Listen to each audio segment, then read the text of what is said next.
पाकिस्तान की बदनीयती का सबसे बड़ा सबूत पाकिस्तान के पूर्व वायुसेना चीफ का बहुत बड़ा खुलासा। भारत ने कभी भी युद्ध की शुरुआत नहीं की। पाकिस्तान ने भारत को युद्ध के लिए उकसाया। 1965 में पाकिस्तान एयरफोर्स के चीफ का बयान, और ये अड़ी के एक नियमित दर्शक मिस्टर गिल ने हमें भेजा और कहा कि इसको जरूर शामिल कीजिए। सुनिए, ये बहुत अहम है, बहुत आवश्यक है। 65 की वॉर में जो पाकिस्तान और इंडिया की हुई, क्या ये जंग नागुज़ीर थी या इसको अवॉइड किया जा सकता था? नहीं, हमने बड़ी हमाकतें की हैं। असल में जो 4 जंगें हमने हिंदुस्तान के लड़ी हैं वो हमने शुरू की है। हिंदुस्तान ने पहले हमला नहीं किया। 65 की जहाँ तक वॉर का ताल्लुक है, अयूब खान के फैसला किया और फॉरेन ऑफिस ने उसको एडवाइस किया कि आप अगर इंडियन ऑक्यूपाइड कश्मीर में जो जम्मू का एरिया है उसको आसानी से कंट्रोल कर सकते हैं। अगर हमने वो कंट्रोल कर लिया तो कश्मीर में भी मुस्लिम आबादी जो है वैली में वो बगावत करेगी और हम कश्मीर हमें मिल जाएगा। अयूब खान ने यह बात मान ली और फैसला किया कि वो इस ऑपरेशन को लॉन्च करे। मैं एयरफोर्स का कमांडर इन चीफ था 15 जुलाई तक, 65 तक, और मुझे इसका कोई इल्म ही नहीं था।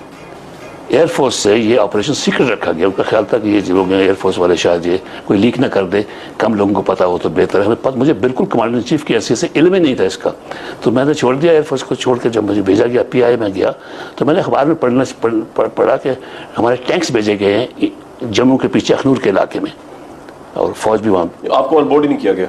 मुझे पता ही नहीं था। और आप कमांडर इन चीफ से एयरफोर्स के, तो मैंने समझा अजीब बात है कि ये किया तो हिंदुस्तान हमला करेगा। तो मैं अयूब खान को मिलने गया। 3 सितंबर को मुझे उन्होंने टाइम दिया मिलने का। 3 सितंबर को मैं उनके पास गया।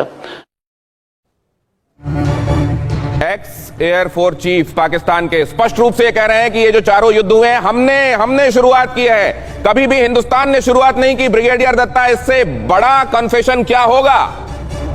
बिल्कुल दिनेश, ये बहुत अच्छी क्लिपिंग आपने दिखाई है और ये पाकिस्तान की मंशा को बिल्कुल वाज़े करता है कि पाकिस्तान किस कदर भारत पे हमला करता है या उसने यलगार किया है। आप सन 48 में देखिए, उसने कबायलियों को भारत में दाखिल करने की कोशिश की। सन 65 में जो पाकिस्तान एयरफोर्स के चीफ हैं, जो फजाइया के सरबराह हैं, वो खुद बता रहे हैं कि अखनूर डैगर या अखनूर बल्ज में जिस तरह पाकिस्तान ने अपनी पूरी ताकत झोंक दी थी और उसको इनिशियल कुछ गेन्स भी मिले थे। अमेरिका का सपोर्ट था जब उसके पास 10 रेजिमेंट्स हैं सेंचुरियन टैंक्स की आई थी, और उसने 99 में फिर कारगिल में इसी चीज को दोहराना शुरू किया। उसको सबक लेना चाहिए ईस्ट पाकिस्तान में, जैसा कर्नल साहब ने अभी बताया था कि ईस्ट पाकिस्तान को जिस तरह पाकिस्तान को डिसमेंबर किया गया जी, और जिस तरह से 1999 में कारगिल में उसकी करारी शिकस्त हुई, वो अपनी इन हरकतों से बाज नहीं आ रहा है। सर, लेकिन हर जगह पिटने के बाद देखिए यहाँ वो खुद मान रहा है कि चारों बार उसने इनिशिएट किया। हर बार जिस भी मुद्दे को लेकर वो उठा रहा है, हर बार उसको चपत पड़ती है, लेकिन उसके बावजूद वो कर रहा है। सर, क्या इतनी बेइज्जती सहते जाना, राज कादियान साहब, क्या ये चीन की वजह से हो रहा है? चीन उसको भड़का रहा है, उकसा रहा है, कह रहा है कोई बात नहीं, बेइज्जतियां सहते रहो लेकिन लगे रहो मेरे एजेंडे पर। चीन तो आज के दिन पाकिस्तान का अन्नदाता है, जो वो कहेंगे उनको करना पड़ेगा। और चीन भी भारत के खिलाफ कार्रवाई कर रहा है, क्योंकि वो जानता है कि अगर उनको सुपर पावर बनना है तो इस पूरे रीजन में भारत ही एक ऐसा देश है जो आंख मिला के उनके सामने खड़ा हो सकता है। तो चीन और पाकिस्तान के आजकल जो इरादे हैं वो दोनों बराबर हैं, और चीन पीछे बेशक रहे लेकिन पाकिस्तान को उकसाता रहेगा। आपने ये लड़ाई शुरू करने की बात की, 71 मत भूलें। 3 दिसंबर 1971 को पाकिस्तान की एयरफोर्स ने हमारे 11 एयरपोर्ट जो वेस्टर्न रीजन में हैं उन पर हमला किया था। उनको उम्मीद थी कि जैसे इजरायलीज ने इजिप्शियन एयरक्राफ्ट डिस्ट्रॉय कर दिए थे 1967 में, वो भी शायद कर पाएंगे, लेकिन वो हुआ नहीं। लेकिन शुरुआत तो 71 की लड़ाई भी पाकिस्तान ने की थी, हमेशा करता है। 1965 में ऑपरेशन जिब्राल्टर, उनको उम्मीद थी कि कश्मीरी लोग खड़े हो जाएंगे, कभी नहीं बदलती। वो हर एक बार अपनी बदनीयत दिखाने की शुरुआत करता है, हर बार पिटाई खाता है। लेकिन एक बात जो आपने कही सर, वो बहुत अहम है कि ये सब कुछ ऐसा लग रहा है कि चीन की कठपुतली है पाकिस्तान का चेहरा जरूर सामने होता है, लेकिन एजेंडा असल में चीन का होता है। और इसीलिए पाकिस्तान से जुड़ी हुई यह खबर हम जानबूझकर चीन ब्रेकिंग के तौर पर आपको दिखा रहे हैं। और आगे हम आपको ले चलते हैं उस तरफ जहां देखिए, एक तरफ वहां वो इलाका जहां भूटान में कभी कोई विवाद नहीं था, उसको भी अपना बता रहा है चीन। सक्टिंग सेंचुरी, इसको लेकर कभी कोई विवाद नहीं था। लेह में उन इलाकों को अपना बताने की नियत से आगे बढ़ रहा है जहां पर कोई विवाद नहीं था। आप ये जानते हैं कि चीन की ये हरकत है, चीन की ये मंशा है और चीन की आदत है कि हमेशा जहां पर उसका कोई अधिकार नहीं बनता वहां पर भी पहुंचकर वो ये बताता है कि देखिए हिस्सा मेरा है, ये जगह मेरी है। अब यही आदत पड़ गई है पाकिस्तान को और उसने एक नया नक्शा जारी कर दिया है। गिलगिट बाल्टिस्तान हमारा हड़ पे बैठा है और यहां नया नक्शा जारी करके क्या कहता है कि कश्मीर हमारा है और उधर सरक्रीक और जूनागढ़ हमारा है। देखिए वो कैसे कर रहा है, चीन का यार खाएगा मार, कैसे हम कह रहे हैं चीन की यारी, कहते हैं सोहबत का असर होता है, वो पराए माल को अपना बताता है। पाकिस्तान ने भी यही शुरू कर दिया। यहां बहुत ध्यान से देखिए आप, यहां पर आप देख रहे हैं ये इलाका कश्मीर को लेकर एक डिस्प्यूटेड टेरिटरी के तौर पर वो इसको देखता रहा, वो ये कहता रहा कि हमारा है वरना उनको खुद मुख्तारी का अख्तियार हासिल है, ये सब कहता रहा वो। लेकिन यहां पे लेकर दावा बहुत दिनों बाद उसने वापस ठोका है। ये कौन सी जगह हम कह रहे हैं इसको बहुत ध्यान से देखिए। उसने अपने नक्शे में इस जगह को गुजरात में सरक्रीक, आप जानते हैं सरक्रीक वो हिस्सा है जिसको लेकर भारत और पाकिस्तान के बीच में ये विवाद रहा, लेकिन पिछले कई सालों से इसको लेकर कहीं कोई विवाद नहीं था, बल्कि बीच में बातचीत हो रही थी। विवाद इस स्तर का तो कतई नहीं था कि विवादों की श्रेणी में लाकर वो अखबारों की सुर्खियां बने। लेकिन एक बार फिर से सरक्रीक को, जूनागढ़ को उसने अपने इलाके बताते हुए नक्शा जारी किया है। और जब उससे यह पूछा गया कि ऐसा किया क्यों है, इससे हासिल क्या होगा, उसने कहा नक्शा बनाकर हम अपनी मंशा तो जाहिर कर ही सकते हैं, अपनी पोजीशन तो साफ कर ही सकते हैं। अब देखिए इसको बहुत ध्यान से, यह है सिंध का इलाका जो पाकिस्तान में है। भारत का दावा कहां है सरक्रीक में और पाकिस्तान का दावा कहां है, बहुत ध्यान से देखिए।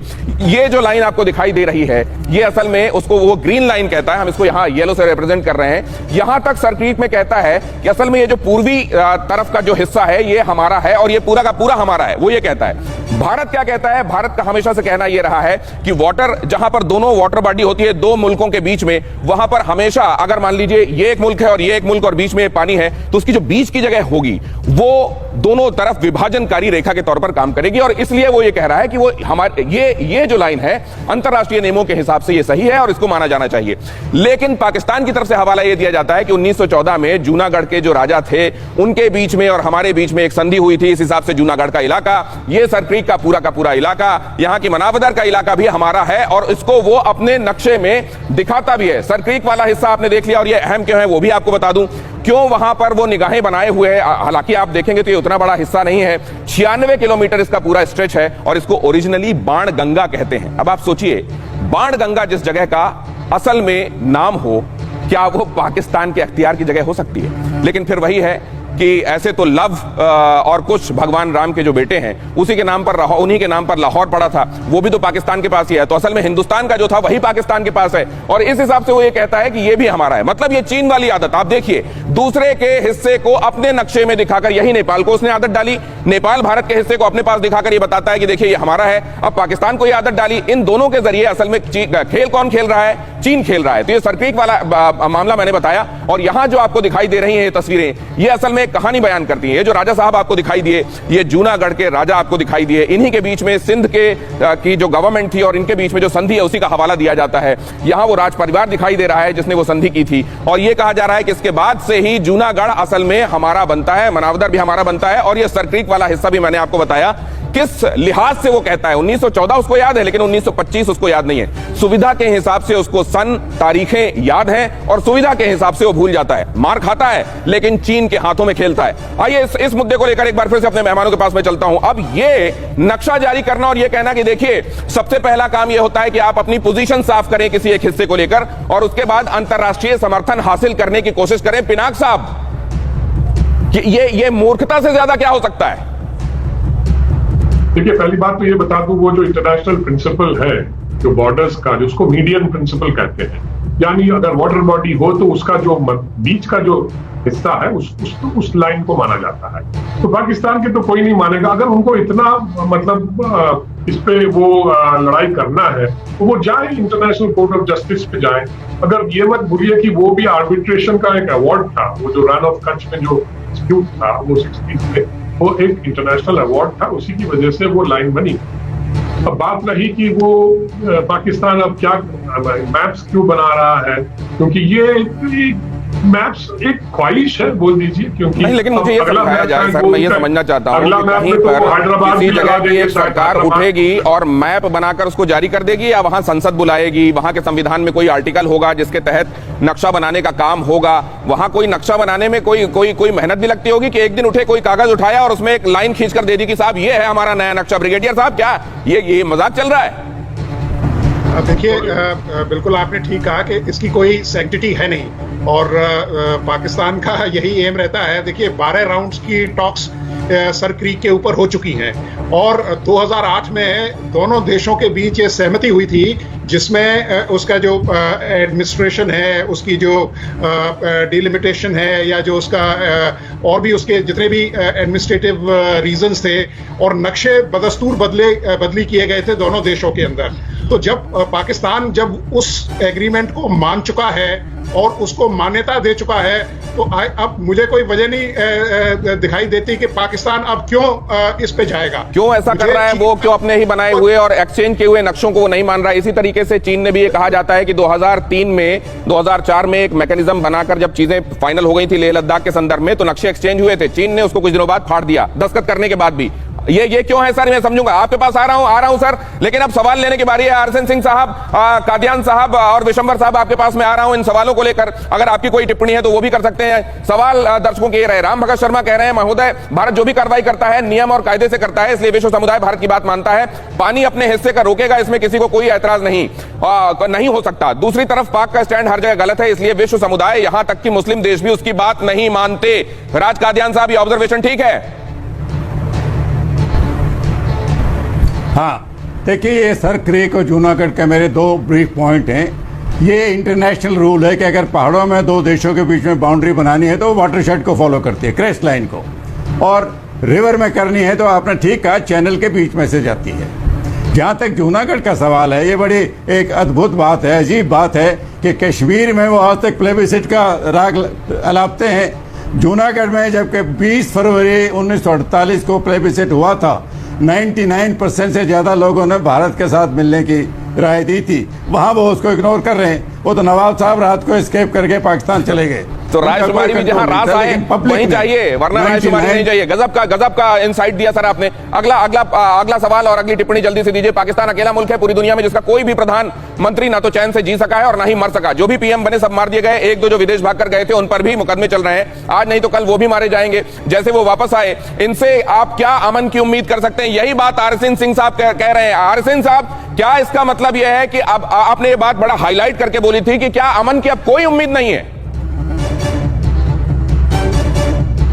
नहीं, वो पाकिस्तान के कॉन्स्ट्रक्ट में ही नहीं है। आप क्या अमन, उनके आपके हीरोज उनके विलेंस हैं, उनके हीरोज आपके विलेंस हैं। वो अपने पूर्वजों से नफरत करते हैं, आप अपने पूर्वजों से मोहब्बत करते हैं। उनका जो पूरी आप लड़ाइयों का आपने लिस्ट दिया 47 से लेके ये 65 तक, उसमें आप ये क्यों भूलते हैं कि उसको मजहबी आईना से क्यों नहीं देखते हैं आप? और कौन कहता है कि मजहबी आईना नहीं था? आप किसी एक्सपर्ट को ले आइए मेरे सामने, अगर मजहबी आईना नहीं होता तो वो टेरिटरी के लिए लड़ाई होती। अगर मजहबी आईना नहीं होता तो टेरिटरी की लड़ाई नहीं होती। बहुत धन्यवाद आप सभी मेहमानों का, माफी चाहता हूं, आप सबके पास फिर से आना चाहता था मैं बातचीत करने के लिए, लेकिन वक्त इस बात की इजाजत नहीं दे रहा है। और आज पाकिस्तान के संदर्भ में जब मैं ये चर्चा कर रहा हूं और राहत इंदौरी साहब कोरोना के चलते काल के गाल में समा गए हैं, तो मुझे याद आ रहा है गुलाब, ख्वाब, दवा, जहर, जाम, क्या क्या है।